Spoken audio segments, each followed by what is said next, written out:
एगो और सवाल तोरा से करत है। हाँ पूछा ना भौजी। अगर इस सवाल के जवाब तू दे देब तो हम जाने कि तू बहुत पढ़ल लिखल है। देबू का ऐसा कोनो औसत का है बड़ू। अरे तोर बोली से हंसी लाग गल तो का करे। अच्छा ठीक बा पूछा पूछा। हाँ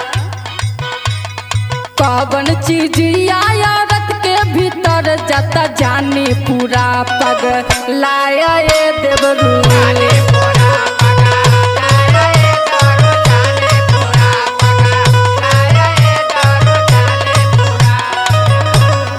ए भौजी। हाँ बोला ना देवर जी।